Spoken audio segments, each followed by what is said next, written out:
commitment statement, and then the progress symptom and tracker. So we'll go over all of these. And this is a great reminder. This is very intentional work. So every moment that you're triggered or you decide to hate me, which I hope none of you ever decide to hate me, but I am going to be bringing in a lot of tough love into this. Or if you want to give up, just know that this is all to collect the data and learn the pattern, because this is science-backed, science-based. We're not getting into the woo and the esoteric within this, which I will go down that road all day long with you. And I love to combine these, and these do combine really well with faith-based practices. However, this is very much a science-backed approach, okay? So we're really running an experiment on ourselves during this time. So day one is you are not your thoughts. So if your brain is inside of your body and your brain thinks this thought, then the thought is automatically yours, right? No, this is completely untrue. So many of the thoughts that you have throughout the day, they're going to go from irrational to annoying, completely insane and horrifying. So one of the most important things that you need to learn how to do is to become the observer of your thoughts instead of be the one thinking them.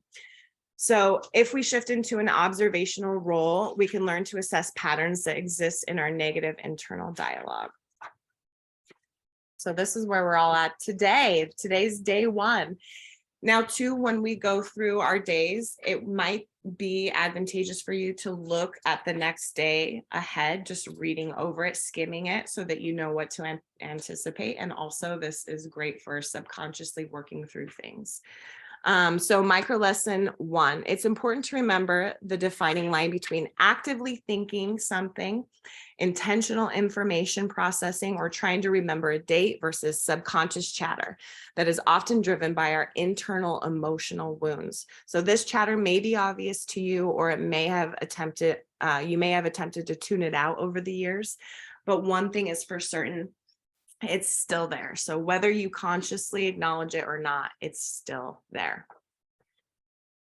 You need to learn how to observe this chatter instead of allow the chatter to passively play in the background or consciously disrupt your efforts to be loved, feel successful, organized, or free. So how do you begin this process of observation? So at first glance, this process can make some feel very uneasy or out of control. It may bring up a distinct feeling of dissociation or disconnection. Simply thinking that the brain could or would and does think things not originating from your intent can actually trigger dissociation. So it's important to remember that you are intentionally dissociating from the negative self-talk voice that has masqueraded all these years as you. That voice does not have your true and present desires and intentions in mind. That voice is only created by your brain's early childhood experiences and their adaptations to cope, survive, or avoid pain in your environment. So that voice is now your biggest enemy. It's holding you back from things that you actually want to achieve or attain. So you have to tune back in. You have to temporarily thicken up your skin. You have to listen, record, but not act upon these thoughts. So at times this may feel challenging. Many of you tune out this negative thought pattern for a reason. This voice instills fear. And if you don't meet that irrational and harmful thought with actionable logic, then you stay stuck in your perpetual cycle of chaos and sabotage. It's time to listen and record. So this is where you're going to be writing out your irrational thoughts. So what's plugging into your energy right now? And if you take, some examples would be fear of death, loss, financial struggle, failure, imperfection, cheating, being alone or abandoned. So if you take a step back and squint, what are the common themes that you can extract from these irrational thoughts? So is that fear of being out of control, fear of being powerless, fear of failure, fear of rejection, fear of being left behind or forgotten? What is it? And then you're going to pick 2 categories that show up the most in your destructive internal dialogue. And it's important that you keep this what it is, no coming back and changing it. So the big takeaway for day 1 is that you can heal your subconscious patterns. So when you learn to observe your thoughts and beliefs rather than simply think them, This process can feel a bit dissociative, but it is critically important. So you need to be able to listen to and observe your thoughts in order to see the patterns and question your own motives. So your field work is there a theme to your irrational thoughts? Did something happen to you this week that was putting you on edge? So sometimes you don't consciously acknowledge the stressor, so the irrational thought appears reasonable. When you can start to see the pattern and might be linked to it, you can create a moment of distance to see it objectively. So the example is, my son's going to see his dad for 2 weeks. All of a sudden, I begin having irrational fears and thoughts about something bad happening to him. So why is this happening? It's because I can no longer control the situation, and my past issues with my ex revolve around trust. While the irrational thought might feel justified in the moment, it's not real. So meaning that I have no actual evidence that my son is in danger. It's logical or productive in this moment. It's not logical or productive in this moment. I need to be mindful to not fall into the trap. It's setting for me to stay focused on my present life, what is happening in my immediate environment. That's always where the attention should go. So reality vertigo is something that we will all experience as our perspective begins to shift, as those goggles lift and we begin to see things more objectively. So that question wasn't supposed to be on there. So day 2, you are who you surround yourself with. So in a society that pushes the concept of spring cleaning your house or a closet, I've always wondered why the same concept isn't applied to your friends and family list. So not saying start, crossing people off your list and eliminating everybody in your life. That's not what this is about.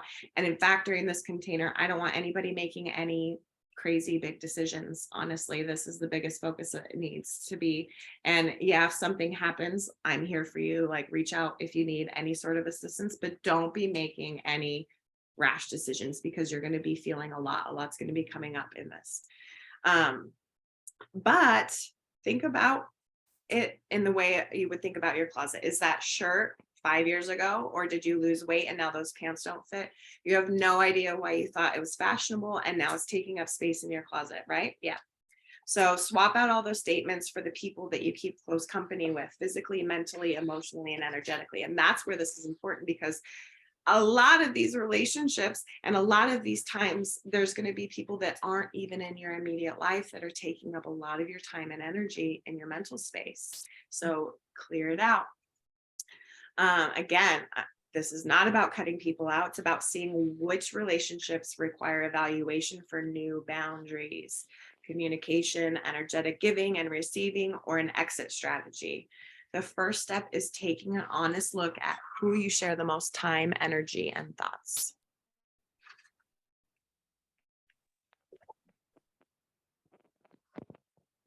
All right, so micro lesson day 2. We collect people like we collect clothes or memorabilia, and unfortunately, we don't spend enough time evaluating the health or intention of the people we surround ourselves with. So we're going to get started with revealing the first layer on this day. When we look back at our lives, when we were really being honest, we can often highlight uber dysfunction. So maybe it was college, or maybe it was everything out of here. I'm hearing someone again. Or maybe it was in the early 30s, wild romp about. Only you can shine a light on these periods. We typically carry remnants into present from these less than ideal times in our life. And if both parties evolve together in a similar fashion, we might still find the relationship to be healthy. But if one person evolved and the other did not, we often find ourselves enmeshed in a relationship that can bring out aspects of ourselves that we're trying to heal or move away from. So that is where the checklist comes into play. Step 1 is to establish an honest list of who we spend the most time, energy with, and thoughts on. Stay away from thinking in terms of good or bad, just truth. So remember to follow the instructions and the following page. We'll be taking a deeper look at the energetic giving and receiving of relationships in micro lesson. For now, tell the truth about who occupies your mind and time, and let's get to work.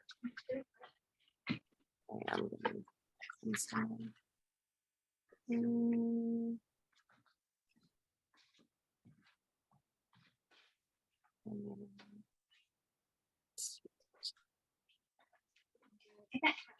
it down about the stairs.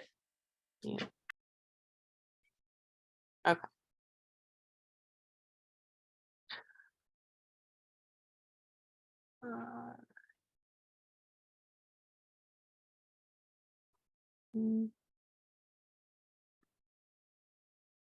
So creating our list of 5 people that we spend the most time with. Again, you know what to do.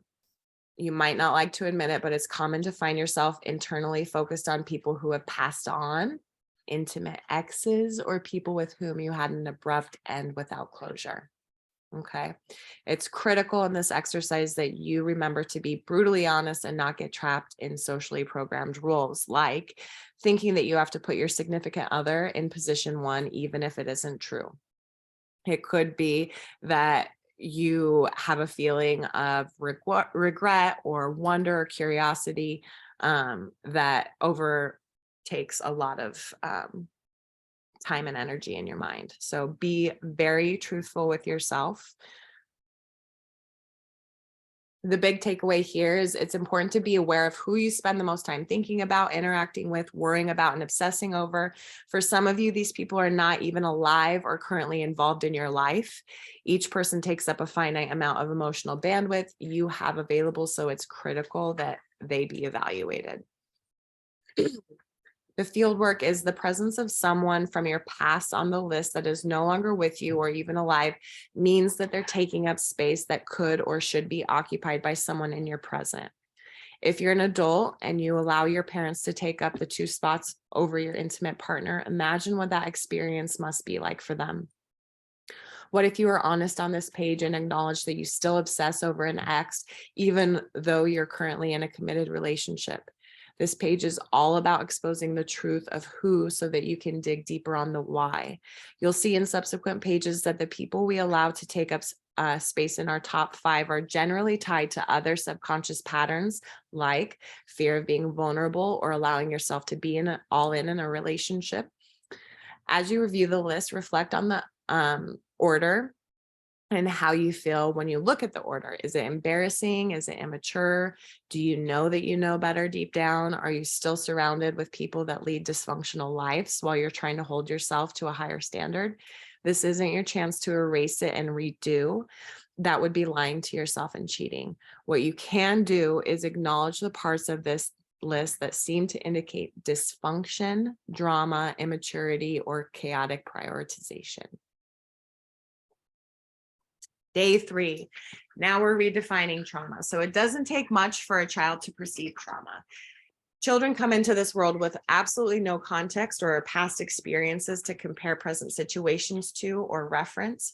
For this reason, in early childhood, ages 0 to 5, whatever is experienced repetitively that scares the child or catches them off guard creates the first experiences of trauma. So some of you may have obvious experiences like a parent abandoning the family or passing away, or being a victim of abuse or molestation. For others, these experiences can fly under the radar. So think parental attempts to discipline, making the child feel ashamed or like an embarrassment, or the birth of a sibling and the stimulation of an irrational fear of getting left behind. So the first and most repetitive adverse experiences actually set the stage for how the child perceives the world around them and the rules that they subconsciously create for how to engage with it. So even if you have an obvious childhood trauma imprint, they may not in fact be the origin of your adult trauma response patterns. So we need to stop comparing our experiences to other people's trauma. When we do this successfully, we give ourselves a chance to get to the bottom of our subconscious programming. Traumatic experiences are completely subjective and dependent on what you alone perceive. So your perception is everything. Comparison has no place in this uncovering process. How many times have you experienced something, those of you that have siblings too, that experienced the same thing but had completely differing experiences and outcomes of it, different trauma responses, right? Or one was traumatized and the other was not. It's all perspective. So we're going to be exploring pivotal moments. Pivotal means of crucial importance to development. So this does not mean the moment that has to be a loud crescendo or an obvious experience. That social construct has primed you to believe, hold the keys to you believed holds the keys to your healing. In many cases, these moments seem much more mundane and pose questions to our young childhood brain that are left unanswered or fear-inducing. So these can be moments like watching a horror movie at a friend's house for the first time, big time for me, or seeing porn by accident, or having a kid at the school turn on you and betray your trust. Check, check, check. We're all primed to believe that it's the divorces or the death of loved ones, but the truth is our brain patterns are anchored in so early on that we experience these big crescendo moments through a lens already created by repetitive, adversely perceived experiences between ages 0 and 10. So these are called red herring moments. We talked about this already. So be aware of the red herring moments that your conscious mind tries to claim, which meaning it's a clue or detail that's intended to be misleading or distracting. So uncovering these pivotal moments can be a challenge because we become highly attached to the loud crescendo moments.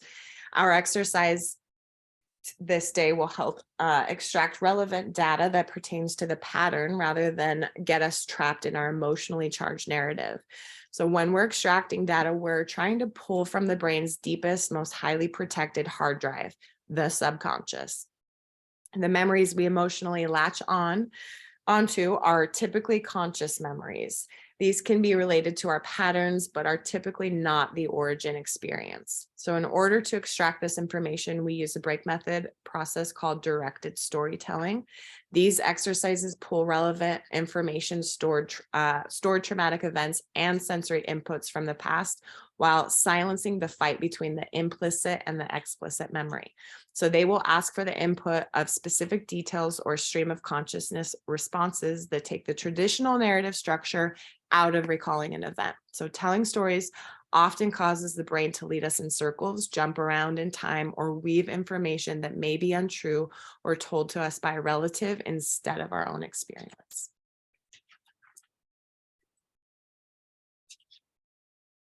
So this is where you're going to fill out your 3 adjectives. I would describe my early childhood as, and then my parents did or did not nurture. You're going to circle 1, my personality and early identity. The 3 earliest experiences I remember that felt scary, unknown, or painful were, and my parents disciplined me for the following behaviors. I felt that my parents or caregivers were reliable and trustworthy or untrustworthy and unsafe, circle 1. And then they made me feel unsafe or safe by doing the following.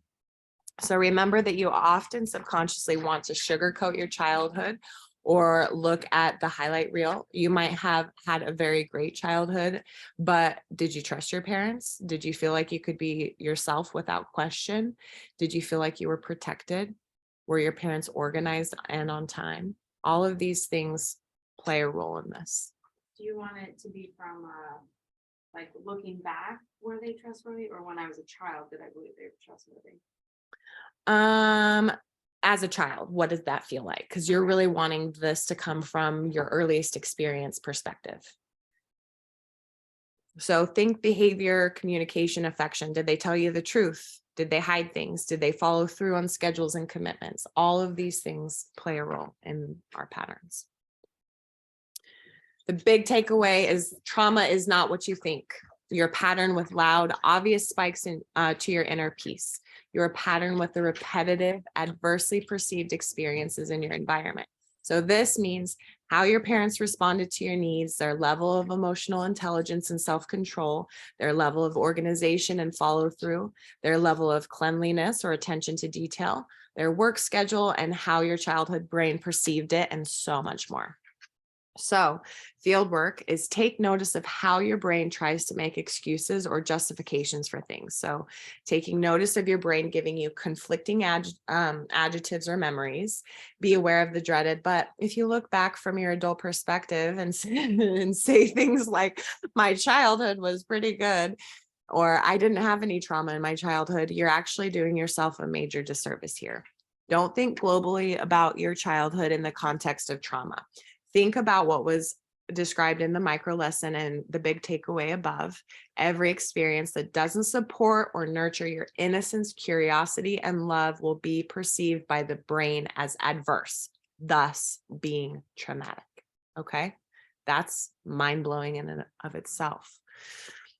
So that means that every time that dad snapped at you because he was busy doing something else, or every moment your mom was frustrated and took it out on your sibling, these are repetitive moments that create your subconscious trauma patterns. So stop telling me that everything was great and start digging in to expose these often subtle, repetitive moments that made you who you are.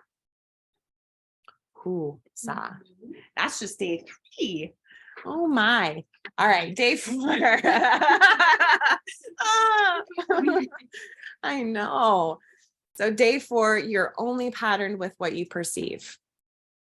So we all have experienced that moment when someone else's version of your experience is thrown into your face like you're lying. It's also incredibly common to have your parents intentionally overshare their version of childhood events in hopes that one day you'll co-sign to their version of the story. Oh, snap. Here is the massive problem. Your body is only chemically patterned by what you perceive. So no one else's experience, no matter how objective or true they believe it has to be, has any bearing on your body whatsoever. To heal ourselves, we must address the perception of the event at the age-specific moment in time. Looking back in hindsight, we often minimize or trivialize the experience, or even worse, we start buying into someone else's version and we lose sight of that critical information that's necessary for us to heal. There's a caveat to all of this. Even if you look back and decide that what you experienced wasn't real, true, or happening in 3D reality, you're still patterned with perceiving it to be true all the time. For this reason, people can be patterned with trauma wounds from the dream state or even false memories. To heal, you just need to know what felt real at that moment in time. Pretty crazy to think you can be traumatized by your dreams, huh? How many times do you hear, like, well, I hear this all the time because of the nature of the work that I'm in, but adults not having dreams, but having had very vivid dreams in childhood, we begin to protect ourselves too from in that conscious or in that subconscious state. Crazy. So a micro lesson on subjective perception of reality. A young child approaches the Magic Kingdom at Disneyland. As they step foot onto the bridge, they see their favorite Disney character. So without thinking about it, they run towards the character away from mom. Mom stands back and watches her child experience a few moments of supervised independence. Just then, a crowd of tourists moves between them. The child, arm in arm with their favorite character, looks back for approval and a picture from mom, and she's not there. The child immediately goes into panic and looks all over for mom. Eventually, the mom grabs her child and says, "I was right here the whole time." At points to the side of the bridge. The child was hyperventilating and shaking, grabs mom. Her mom's guilt kicks in and she says, "I could see you the entire time. You need to calm down. This is not a big deal." That child could grow up with a strong, intense memory of being lost at Disneyland. So sure, we all read the story from a third-party perspective, but let's dig in. A child's perception of time is very different from that of an adult. So this is so true. As we get older, time begins to move so much quicker, right? It's because of our mass, and we'll talk about this. So, let's see, blah, blah, blah, blah. How many more minutes? Routine. I'm not reading that right. So, yeah, how many more minutes or routine every 20 seconds did the child objectively get lost at Disneyland? No. I don't even know why that doesn't make any sense to me. I'm like, what? Okay, I read it right, but it doesn't make sense. I'll figure it out. So no, but did they perceive that 2 minutes of searching for mom as an hour? Yes, but possibly. So their perspective is completely different. It might have been 20 seconds and they thought they were gone. Mom had no sight of them. So when a child is in a heightened emotional state, like excitement or joy paired with something out of the ordinary, their brain can snap and pattern an intense adverse experience. So here's an even bigger problem: co-reconciling reality with mom. In this case, the child might grow up telling the people that they got lost at Disneyland and even say, hey mom, remember that time you lost me at Disneyland? How is mom going to respond? Likely defensively. Stop making that up. You were never lost at Disneyland. I would never let that happen to you. So this inherently puts mom and child at odds. So if my child is telling the truth, then I must be a bad parent. So these situations of opposing perspectives can create long-lasting ripples that need to be addressed. In this case, mom has likely taken every opportunity to effectively call their child a liar to make herself feel better as a mom. This puts the child in conflict with their own truth and ability to perceive reality accurately. Oh my gosh. Today's lesson is to assess where we may have been impacted subconsciously by events or experiences that might not be objectively true, but it feels true for us without another person trying to change our experience. So this is where you're going to go into the memory perception field work. You're going to think of 3 memories that someone else experienced differently than you. And how did your brain respond to their story being different or at odds with your experience? How did it lead to conflict? Yes or no? Did they try to convince you that you were wrong? Yes or no? When someone tries to disagree with you or convince you that you're wrong, you're most likely going to go into a fear or anger circle, whichever you'd experience first. Again, is that from early childhood? So Or this is could going it to be most typical. So this could be, because these memories could be more recent. Okay. It could be whatever, but if there's something specific like the Disneyland story where you actually remember something entirely different and your parent is completely opposing that, that would be a great example of getting to the core of it. But then when we have our older experiences too, and we'll talk about this in a minute, they're going to mirror up very similarly. Okay, so in situations like this, do you tend to, and you're going to check only the one that describes you the most often, not take it personally, you're right, and you're more likely to assume the other person is untrustworthy or lying, or B, allow them to make you feel crazy, you're likely to start questioning yourself and your perception of reality. That's a big one. If you selected A, as a child, did you experience a general lack of trust or honesty in primary caregivers? If you selected B, as a child, did you often feel rejected, embarrassed, or like you were doing something wrong or perceived to be a disappointment? If you selected fear as the emotion you're most likely to feel if someone disagrees with you, and you also selected B above, take note of the pattern type, I will always be rejected. So circle that if that's the case. If you selected anger as an emotion, you're most likely to feel if someone disagrees with you, and you also selected A above, take note of the pattern type, I will always be abandoned. And I know it shifted on here. It should look nice and beautifully formatted on your books. So the big takeaway, just because someone tells you that something didn't happen or didn't happen that way, it doesn't mean your body isn't chemically impacted by it.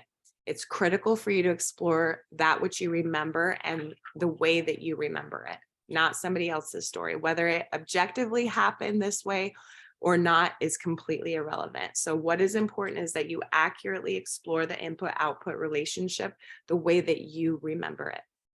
The field work is that there's going to be moments in your life where a parent, a friend, or an ex has tried to convince you that your version didn't actually happen. So today's exercise is getting clear on the instances that you've experienced this conflict and what you're likely to assume in these instances. This is going to give you the first taste of how your assumptions are directly linked to our source belief patterns. Day 5, you have a limited supply of energy. Mind your boundaries accordingly. So despite our best efforts to tell ourselves that we're invincible, the truth is that we can easily deplete our energy, leading to burnout. We need to be aware of the people and thoughts that we allow to feed off of our finite energy source. So we need to remind ourselves what equal give and take looks like. We have to remember that there are a variety of currencies to exchange: communication, time, money, love, physical affection, worry, planning, strategy, memories, nostalgia, and energy. Each play intricate roles in the transaction. So we need to be able to examine the subconscious rules we learned about these exchanges and how we passively continue them in our day-to-day lives. It's time to explore our boundaries and see where we're currently burning ourselves out or destroying relationships by parasitically overtaking. It's time to examine our implicit and explicit interactions. We need to isolate the exchanges that are dysfunctional and observe how they contribute to your overall levels of frustration, anxiety, anger, sadness, or apathy. In order to do this, we need to take an objective look at how we currently exchange energetic currency with the people around us. So, micro lesson on giving and receiving. In general, we tend to lean into a pattern of imbalance as it relates to giving and receiving. Did you get called selfish or self-serving? Are you constantly doing everything for everyone, always saying yes and burning yourself out? Today is the day that we own up to these patterns and claim some areas that need to shift. So you might be thinking it's possible to show up one way in work and friendships and a different way in intimate relationships. Absolutely. Some of you will show up one way in both areas of relationships, and some of you will have a distinct way of operating in intimate relationships that is distinct from everything else. Our pattern of giving and receiving can be dependent on a variety of elements, all of which stem from childhood experiences. As it relates to overgiving, we might be using love, affection, and attention to control someone else's behavior, to win someone over, to make ourselves seem irreplaceable, to build up our own self-worth, or because we might literally not know how to get out of people-pleasing tendencies. As it relates to being a taker or being perceived as selfish, this pattern is usually due to not trusting other people to follow through or show up. So you default to wanting to know everything by yourself and or for yourself, to push away any opportunities to both build trust and create vulnerability. So this can easily be perceived by someone else as self-serving or narcissistic, when the truth is this pattern usually originates from feeling like needs were not met in a safe and secure way during childhood. So it becomes the default setting to be safe by only relying on themselves. It's important in all of our work with the self-study to always look through a lens of input and output. So our inputs come in the form of our childhood experiences and their subsequent implicit and explicit rules of how to survive or cope in the environment. Our outputs are in the form of our current beliefs, emotional responses, decision-making patterns, relationship communication, parenting styles, and how we address giving and receiving as it relates to boundaries. So for the next few pages, you're actually going to be using the work from day 2, your top associations, and then you'll take person 1 and dissect it. Okay, so person 1. What type of currency do we exchange? You're going to circle all that apply: time, responsibility, finances, quality time, affection, attention, communication. So out of the total 100% possible, I give what percent of the time, which means they receive what percent of the time. I take what percent of the time, which means they give what percent of the time. So then you're going to calculate your scores. The definition of energetically dysfunctional is when it's a 60, if it's anything more than 60-40 split. Energetically functional would be 50-50 or 60-40. So if it's anything less than, then it's dysfunctional. And then you will circle if it is dysfunctional or not.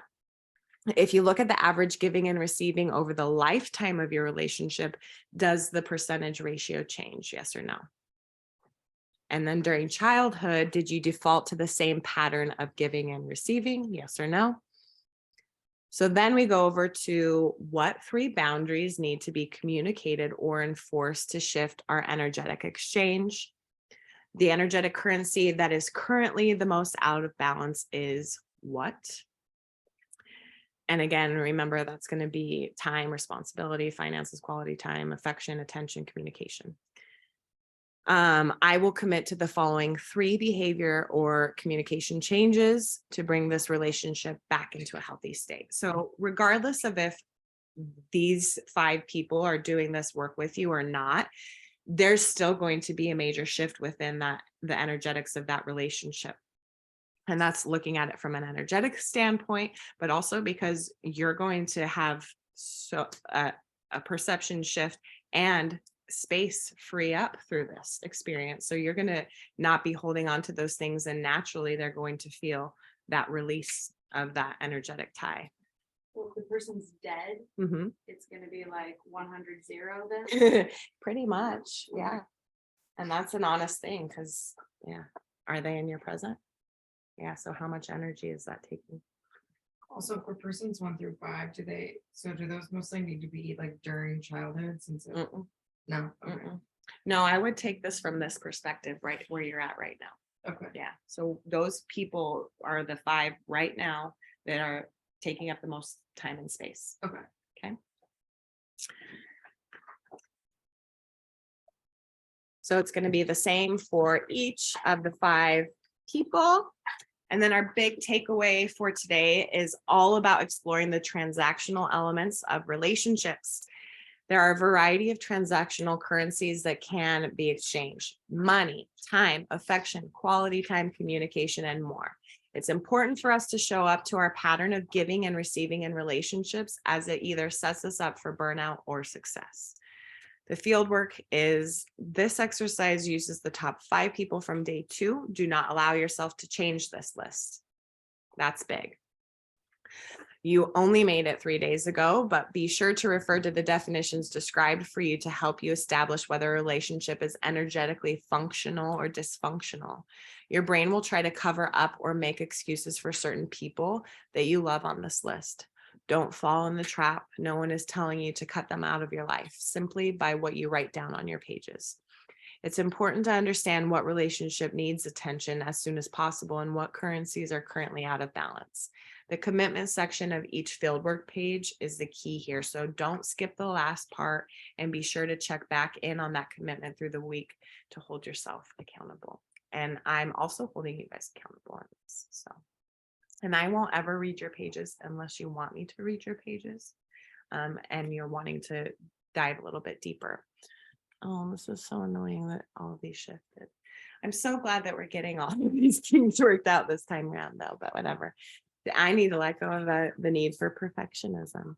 All right, day 6. So it's not all bubble baths and going to the gym. We're redefining self-care. So of all the disservices done to us by social media, our most ridiculous new definitions of self-care are by far the most upsetting. If you glance through a variety of wellness sites and influencer pages, you'd think that self-care was all about yoga, spa days, and cutting out toxic people without taking any pause for personal responsibility. So what is self-care? What are the foundations of a self-care practice? And what is the ultimate goal of a successful self-care practice? So self-care is intended to preserve or replenish your energy physically, emotionally, and energetically through the awareness of boundaries, commitments, time management, relationships, and internal thought process. That's a completely different definition than society would make you believe, right? So let's redefine self-care, break out of any social media driven definition that leads us to feel like a failure or stay stuck. Self-care is free. Running up massage and spa debt is not, though I have you if you need that. Got your back. All right, so redefining self-care micro lesson. Our inability to adopt a sustainable self-care practice is a factor of 1 part self-sabotage and 1 part source belief pattern. So we will explore source belief patterns towards the end of the workbook. When we attempt to care for ourselves, we're typically plagued with guilt, frustration, anger, or anxiety. Thoughts like these might pop up for you. So worry about people's lack of trustworthiness and follow through, feeling guilty for spending time away from kids or their spouse, needing to hold it all together at home in case something goes wrong, not trusting someone at work to do their job properly, that you don't deserve it, and that you have to keep pushing on or working harder to prove your worth. So martyrdom. Once we address where we're losing energy and being overcome by external forces, making us burn out or snap, we have to act on them daily to keep these default responses in check. Chances are that you've been creating and reinforcing this pattern for as many years as you've been alive, and forcing yourself to break away from it is going to trigger your internal protective responses. So when you start saying no to someone you've always said yes to, even when you didn't want to, they're probably going to react in an upsetting way. You've enabled them to become addicted to your mindless yes. You now need to answer with a mindful no, and it's probably not going to go smoothly at first. Likewise, if you're constantly taking on other people's work or responsibilities without discussing it with them, when you stop or voice that you won't be picking up the slack, they too will likely be pissed. You've enabled them to do less work up to this point. If you never take any time for yourself to replenish because you're afraid to leave your kids or spouse, this is the time to ask yourself what you're afraid of. Is it logical or reasonable? Or do you need to learn how to cultivate trust and simultaneously teach that person responsibility? So here's where you're going to fill out how you burn yourself out, where you need to work to cultivate trust in other people to give yourself a break, where you need to use your voice more for people to either understand you, show up for you, or meet an expectation. And let's just, no expectations is not the mantra, you guys. Expectations are healthy. We can have expectations of other people. However, if we're not communicating our expectation, we can expect to be pissed off and let down and frustrated. We have to be able to communicate effectively what it is that we need, and you'll be able to determine exactly what it is you need. And you probably already know what you need, but you need to empower yourself to speak your boundaries and your expectations. So what creates fear or guilt when you try to take time for yourself to replenish or rebuild your energy? When you were a child, did you find it easy to voice your needs without fear of punishment or being ignored? Or did you push your needs aside because you assumed they'd be met with discipline, anger, or shame? What are 3 self-care commitments you're going to commit to this week? Write them down. Day 6, big takeaway: self-care is a factor of boundaries, energy management, and time management. It doesn't have to be filled with yoga classes and bubble baths like Instagram might have you believe, though those are all great. Today's exercise helps you see where you're getting yourself burnt out or allowing excuses to hold you back from proper time allocation towards self-care. The way you feel about prioritizing your own needs is a direct result of your childhood beliefs.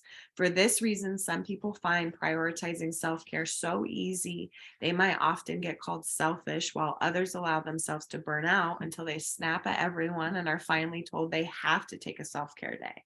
It's important to use this day to own up to what your pattern is and use the commitment section to prevent this from getting out of balance in the coming days. Day 7, 1 turns to 3, 3 turns to 100, and 100 turns to 10,000. One negative thought easily turns to 3. 3 turns to 100 even faster. It is critical to become aware of the steps required to collapse these exponentially escalating thoughts before they pull you too deeply into your negativity cycle. It's important to remember that just as easily as you can lose yourself to the negativity, you can also rapidly pull yourself back out.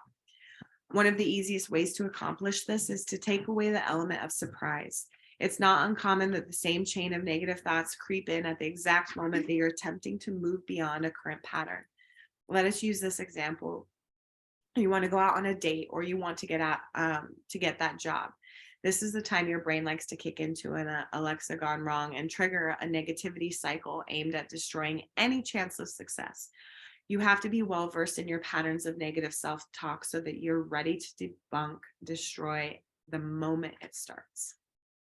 Your brain has had insert whatever.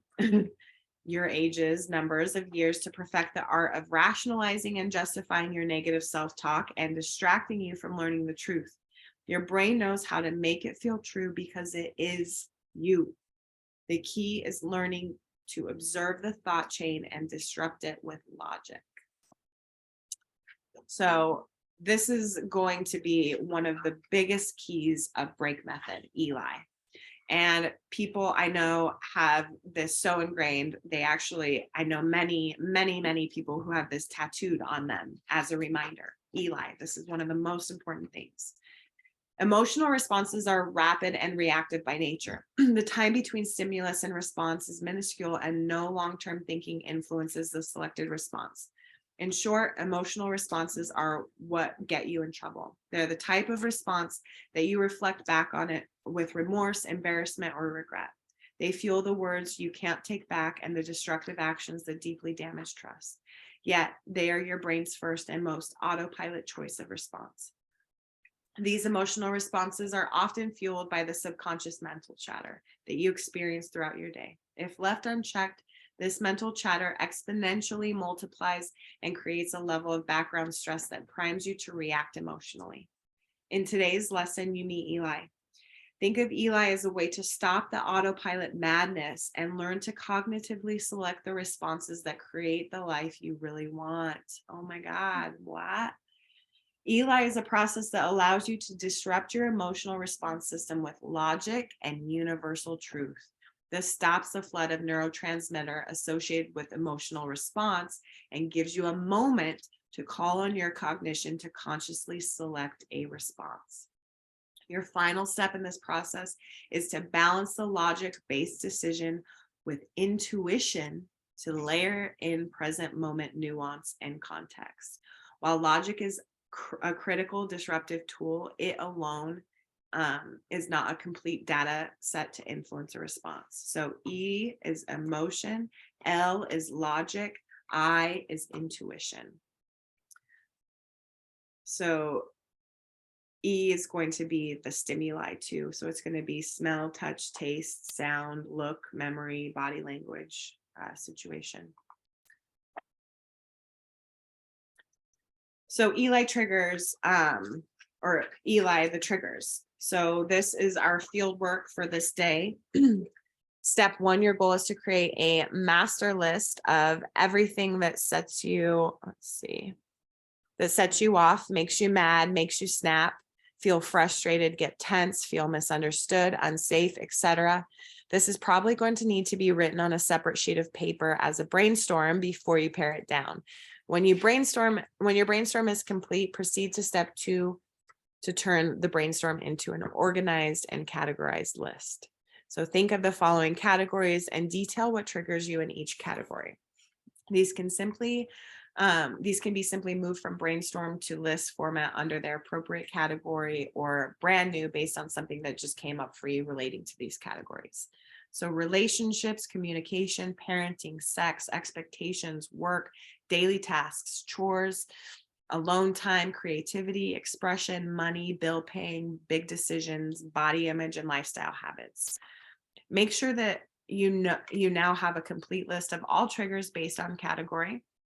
They can be obvious, like a certain type of question or an insinuation, or they can be subtle, like a look, an eyebrow raise, or a voice inflection shift.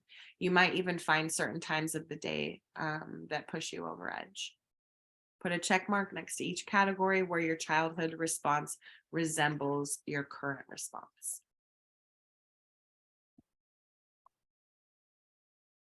So this is an example of Eli questions. You're going to learn to ask yourself questions based on your own internal dialogue, but this helps you to understand how to put this into action.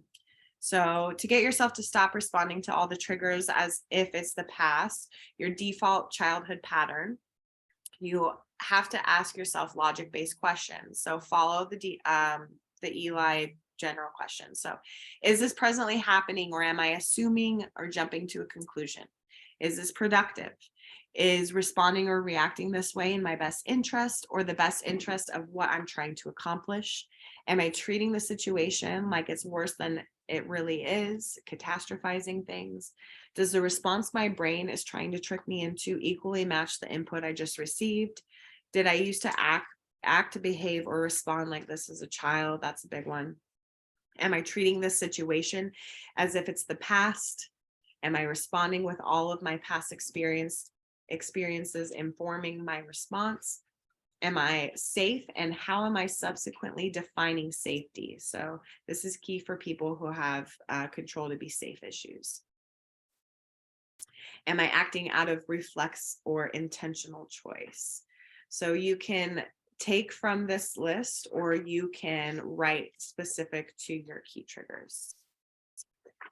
So now that you have them, use them. The next time that you go into these triggering situations, get excited, because this is your chance to rewire. Each time you successfully diffuse your childhood default response with your ELI questions and respond differently, you rewire your brain permanently. Boom.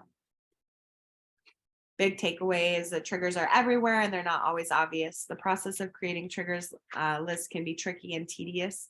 Follow the instructions carefully as you begin with casting a broad net, then pare down the list by category as you continue. And don't worry, this isn't the only time that you'll be working on triggers.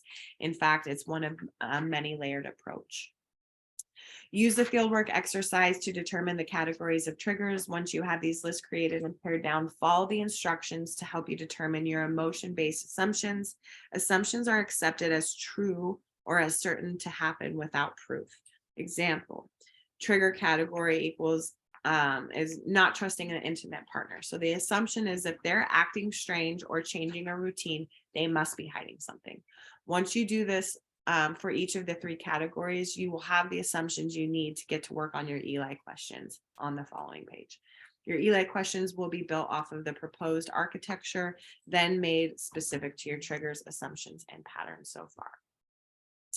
Day 8, radical personal responsibility. It can be tempting to reflexively place blame on someone else rather than taking a long, hard look in the mirror. This isn't some false light new agey. On some level, you're asking for this as a lesson. BS. It's a very real, tangible way your brain is playing both a conscious and a subconscious role in each of the moments that push you to the edge, make you feel like crap, or cause you to experience instability, drama, or chaos. The moment you shift from reflexive blame to how did I contribute to this, set this up, allow this, create this, or instigate this, the sooner you can rapidly move into solution phase. While it's true that everyone is responsible for their own actions, it's also true that we often subconsciously instigate chaotic situations with our body language, voice tone, decision-making, and relationship choices. So these are some example questions to think about. Am I responding with the surprise to a person's behavior that's always been this way, and I've allowed it to happen for how long? Am I triggering this person with some of my body language or voice tone and then responding as if I'm totally innocent? Am I perceiving the situation accurately and objectively, or am I reading into it so that I can respond in a way that triggers more chaos? When we address our communication cycles and relationships, it's incredibly important to understand the art of taking radical personal responsibility. It's not about making yourself a punching bag or taking responsibility for other people's shitty behavior. It's about calling a temporary timeout for your brain to shift perspectives and not react from within the communication, but from a more objective observation. We know perception of reality is subjective, and it therefore behooves us to give a thought to how the other person might be perceiving this event. How might they be misreading or misinterpreting our intention? Have we properly asserted or expressed our intention? It's not uncommon that we hold a certain harmless intention, yet express it in a way that can be perceived by others as malicious or fake.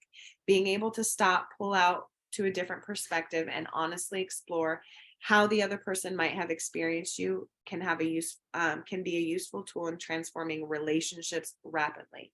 Is it extra work? Hell yes. Is it easy to do when you're in the middle of a reactionary emoting? No, but it's worth it in the long run.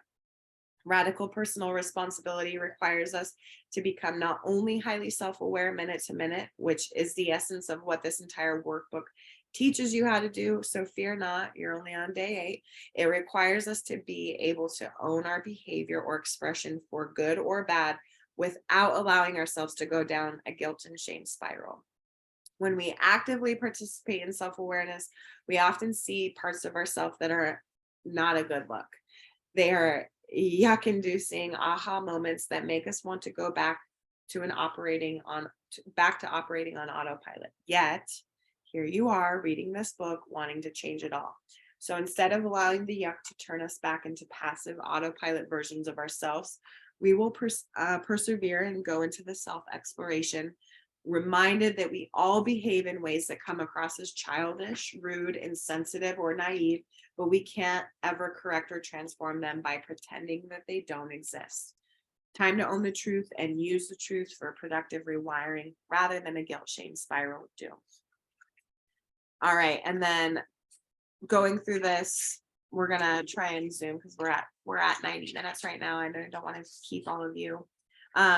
Going through being very, very honest in every single lesson is always going to be the case. Even if you feel like the answer might be like, well, some of the time, or it's a yes. Okay. Okay. Yeah. No, if any of the time it is part of it. So big takeaway. Radical personal responsibility will change your life faster than anything else can. You have to stop letting yourself be surprised by the completely predictable. You have to call yourself on the BS patterns you knowingly participate in on a daily basis. Now, I realize that many of you can see the pattern, but don't know how to stop it. And that's why you're here and we have your back. The first step is owning all the dirty, ugly truths about your motives, behavior, and faulty assumptions. And when you read through day 8 field work, how does this make you feel? Do you feel like you got hit in the gut? Do you want to laugh but also cry? Does it make the truth feel all that much more frustrating? Please sit with these feelings before you craft your 5 commitments. They will likely need to be woven into the commitments to find success with this realization. Day 9, conflict mapping. So the way that you engage in and manage conflict is a direct result of your early childhood experiences. It might seem strange that the events you watched or experienced in your childhood home created the subconscious operating script for how you behave in and label conflict, but you're about to see how truthful this statement truly is. For example, to those of you who freely exercise their voice to advocate or protect themselves in childhood, you likely find the same adult variation ever present in your daily life. When you grow up feeling the need to frequently advocate for injustice done to you or your loved ones, you simultaneously begin to perceive situations with a lens of assumptive wrongdoing. In order to unwind these subconsciously fueled conflict programs, you must learn to observe and examine both your perception and label of conflict, as well as your responses to conflict. Get ready to take an eerie journey into conflict mapping, a process of uncovering the subconsciously fueled perceptions and reactions to conflict that we currently run on autopilot.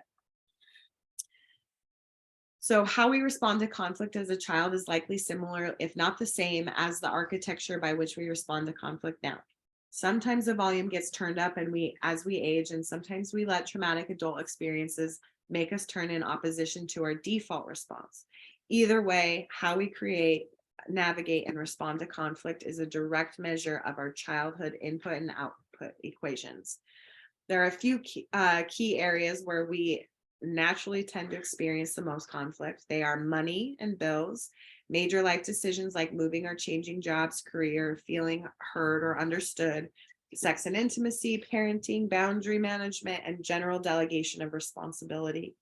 We learn most of our subconscious positions on each of these topics from observation and experience during childhood.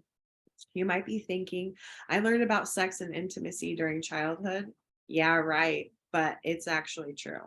How you perceive sexuality, sexual expression, and its role in relationships is absolutely a factor of how it was displayed or talked about, either directly or indirectly. Think church or other culture-driven shame messaging. You might not be consciously aware of it, but you may have picked up on a parent trying to smooth over fights, with the other, using their sexuality or affection. You may have witnessed parents that never showed any public affection, yet you walked in on them one night during the deed. These moments all work together to create the subconscious operating protocol for the way that you behave today. So think about how your parents discuss money, either between each other or to you. Were you always running out of money, living the high life, witnessing arguments about frugality versus overspending? Did you have parents who would scream at you for not turning the lights off before, therefore racking up a high electric bill? These are all moments that your brain strings together to create an equation for how you respond to conflict. And we're going to dig into an area by area to make sure we leave no stone left uncovered. So some conflict examples might include not feeling safe, feeling rejected, felt unheard, misunderstood, or like your voice didn't matter, unfairly getting disciplined for something that you didn't do, grades, independence, siblings, etc. So take note that internal conflicts would be those which go unexpressed. These are experienced internally as anger, friction, tension, or frustration. And then external conflicts are experienced with other people through a verbal exchange. And then you're going to put your top 5 adult conflicts. And the last one was childhood conflicts. And then adult conflicts here, same thing. Note that character types mean that they might not be the same exact person, but are there similarities in how the person behaves, responds, or holds space in your life physically and emotionally. Because a lot of times these are going to be direct mirrors.